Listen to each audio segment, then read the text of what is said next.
রামনগর বিধানসভা কেন্দ্রের উপনির্বাচনে ঐক্যবদ্ধভাবে প্রতিদ্বন্দ্বিতার জন্য অবতীর্ণ হয়েছেন তাদের পক্ষ থেকে শুভেচ্ছা এবং অভিনন্দন নিন। বন্ধুরা, আমাদের দেশের বহু সংগ্রামের ফসল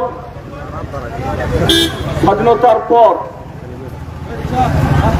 গত ৭.৫ দশক সময়ের মধ্যে আমাদের জাতীয় জীবনে এক গুরুত্বপূর্ণ সন্ধিক্ষণে আমরা অবতীর্ণ হয়েছি।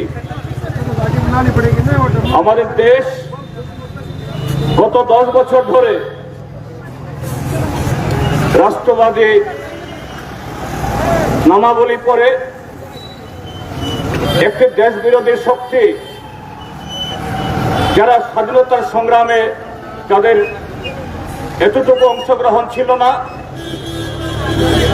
যারা ব্রিটিশ সাম্রাজ্যবাদের তাদের সহায়তা করে গেছে এবং আজকেও ভারতের স্বাধীনতার এই ৭.৫ দশক বাদেও আমরা লক্ষ্য করে সেই শক্তি ব্রিটিশদের পক্ষে এবং নয়া সাম্রাজ্যবাদের পক্ষে দাঁড়িয়ে আমাদের দেশের যাবতীয় কিছু অর্জনকে তারা প্রায় ধ্বংস করে দিচ্ছে। আমাদের দেশের সমস্ত সম্পদকে লুণ্ঠন করে মুষ্টিমেয় কিছু একচেটিয়া পুঁজির হাতে সঁপে দিচ্ছে। অন্যদিকে বিদেশি লুটেরাদের হাতেও আমাদের দেশকে রিক্ত করার, ছিন্ন করার, এদেশের সমাজের মানুষের সমস্ত রক্ত ঘামকে লুট করার সে সুযোগ তার তৈরি করে দিচ্ছে। আপনি ইতিমধ্যে দেখেছেন ভারতের বর্তমান শাসক দল ভারতীয় জনতা পার্টি তাদের সাথে বিভিন্ন অঞ্চলে এবং বিভিন্ন রাজ্যে সমস্ত দেশ বিরোধী, জনবিরোধী, আমাদের দেশের সভ্যতা সংস্কৃতি বিরোধী, আমাদের ঐক্য সংহতি বিরোধী কি আঞ্চলিক দল, কি রাজ্যের দল, তারাও সমবেত হয়েছে আমাদের এই ত্রিপুরাজ্যের মধ্যেও। তাদের একটাই লক্ষ্য, কিভাবে আমাদের দেশকে লুট করা যায়, আমাদের দেশের মানুষের অধিকারকে ধ্বংস করা যায়। আর সেটা করতে গেলে পরে ভারতের সংবিধানকে অস্বীকার করতে হবে, একে দুর্বল করতে হবে, একে ছিন্ন ভিন্ন করতে হবে। গত 10টা বছর আমরা তাই দেখেছি। আমাদের দেশের সার্বভৌম এবং সংহতির, মানবতার সমস্ত গুণ সম্পন্ন আমাদের যে সংবিধান, একে দুর্বল করে দিয়ে পার্লামেন্টে প্রায় পেশি শক্তিকে ব্যবহার করে প্রায় 150 সাংসদকে জবরদস্তি করে বের করে দিয়ে কোনো আলোচনা ছাড়া, কোনো পরীক্ষা নিরীক্ষা ছাড়া এই সমস্ত আইন অবলীলায় তারা পাশ করছে। একটাই লক্ষ্য, আমাদের দেশের এই গণতন্ত্রকে কিভাবে দুর্বল করা যায়।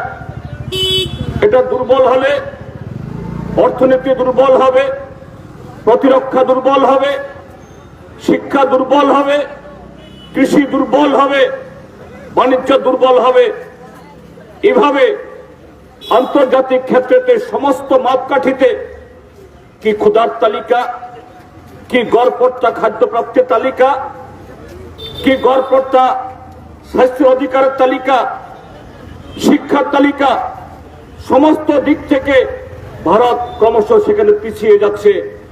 আর অন্য দিক থেকে একটা মুষ্টিমেয় শক্তি, যারা শাসক দলকে চাঁদা দিয়ে, পয়সা দিয়ে নানাভাবে সাহায্য করে, ক্ষমতা দখল করতে সাহায্য করে, এদের হাতে সমস্ত সম্পদ সেখানে কুক্ষিগত হচ্ছে।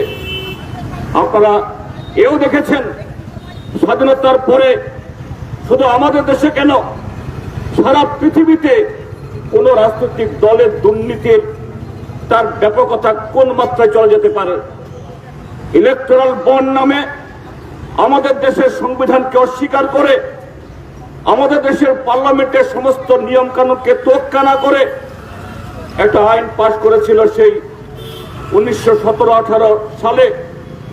সেই আইনের মারফত হাজার হাজার কোটি টাকা লুট করেছে। যে সমস্ত প্রতিষ্ঠান বা যে সমস্ত সংস্থা বা ব্যক্তি শাসক দলকে চাঁদা দিতে চায়নি, এদের ঘরে সিবিআই, ইডি এবং ইনকাম ট্যাক্সকে পাঠিয়ে এদেরকে বাধ্য করেছে। তার সাথে সাথে এই দেশে গত 10 বছর যারা কালো টাকায় যারা পাহাড় তৈরি করেছে, এদের সরাসরি টাকা দিতে এই ফান্ডে যেখানে অসুবিধা পড়েছে, তারা সমস্ত ভুয়া কোম্পানি, শেল কোম্পানি খুলে হাজার হাজার কোটি টাকা তারা দিয়েছে। ভারতের সুপ্রিম কোর্ট তার বিচারে সুপ্রিম কোর্ট এই যেভাবে যে আইন তৈরি করে টাকা দিয়েছে, ইতিমধ্যেই এটাকে অসাংবিধানিক বেআইনি ঘোষণা করেছে। কিন্তু তারপরেও সে তথ্য প্রকাশের নানাভাবে অজুহাত তৈরি করেছিল, শেষ পর্যন্ত সে তথ্য প্রকাশ করতে বাধ্য হয়েছে। আজকে প্রমাণিত, ভারতীয় জনতা পার্টির বিরুদ্ধে শুধু অভিযোগ না, নরেন্দ্র মোদী, জেপি নাড্ডা, অমিত শাহর বিরুদ্ধে শুধু অভিযোগ না, ভারতের সুপ্রিম কোর্ট দ্বারা আজকে প্রমাণিত ভারতীয় জনতা পার্টি এই পৃথিবীর সবচেয়ে বেশি যারা দুর্নীতিগ্রস্ত পার্টি। এই পার্টি দেশের গণতন্ত্র এবং সমস্ত ঐতিহ্যের বিরোধী। কাজেই তার বিরুদ্ধে আমাদের ভোট, লোকসভা এবং বিধানসভার উপনির্বাচন, এটা শুধু আরেকটা সরকার 5 বছর জন্য তৈরি করার জন্য ভোট না, এটা বিধানসভার উপনির্বাচন হলেও শুধু একজন প্রার্থীকে জেতানোর ভোট না। এই ভোটের মধ্য দিয়ে এই দেশকে যারা লুট করছে, সংবিধানকে যারা ধ্বংস করছে, স্বাধীনতার সংগ্রামকে যারা, তার স্বপ্নকে যারা হরণ করছে, তাদেরকে বিরত করার, তাদেরকে পরাজিত করে দেশপ্রেমিক শক্তির হাতে এই দেশকে গড়ার জন্য, আগামী দিন তার হাতে দেশকে তুলে দেওয়া, নতুন সরকার তৈরি করার জন্য। কাজেই সে আহ্বানে আমরা ত্রিপুরা রাজ্যের মধ্যে জাতীয় কংগ্রেস, সিপিআইএম এবং বামফ্রন্ট আমরা ঐক্যবদ্ধভাবে ইন্ডিয়া মঞ্চ বা ইন্ডিয়া ব্লক তথা এই দেশ প্রেমিক জোটে আমরা সামিল হয়েছি দেশ রক্ষার সংকল্পে। আমাদের প্রার্থী পশ্চিম ত্রিপুরা লোকসভা কেন্দ্রে ভারতীয় জাতীয় কংগ্রেসের শ্রী আশিস কুমার সাহা, তাকে হাত চিহ্নে ভোট দিয়ে জয়যুক্ত করুন এবং 7 রামনগর বিধানসভা কেন্দ্রে আমাদের প্রার্থী শ্রী রতন দাস, আশিস কুমার সাহা এবং রতন দাস উভয়কে আপনারা চিনেন, আগরতলার পৌর পরিষদের চেয়ারম্যান হিসাবে, বিধায়ক হিসাবে। এই দুজন ব্যক্তি আগরতলার সমস্ত যে এই ত্রিপুরাজ্যের সামাজিক, সাংস্কৃতিক বা পরিকাঠামোগত সমস্ত উন্নয়নে তারা পরীক্ষিত ব্যক্তিত্ব, আপনাদের চেনাশোনা মানুষ, অতি কাছের মানুষ, ঘরের মানুষ, আপনাদের ভাতৃসম। কাজেই এই দুজন প্রার্থীকে আগামী 19 এপ্রিল তারিখে হাত চিহ্ন এবং কাছে হাতড়া তারকা চিহ্ন, এই দুটি চিহ্নে বিপুল ভোটে ভোট দিয়ে জয়যুক্ত করুন। দেশ রক্ষায় আপনাদের যোগদান, দেশের মাতৃভূমির প্রতি আপনাদের দায়বদ্ধতা, সেই আগামী 19 তারিখ পালন করার মধ্য দিয়ে নিজেও গৌরবান্বিত হন, দেশকেও গৌরবান্বিত করুন। সবাইকে নমস্কার, ধন্যবাদ। ইনকলাব জিন্দাবাদ।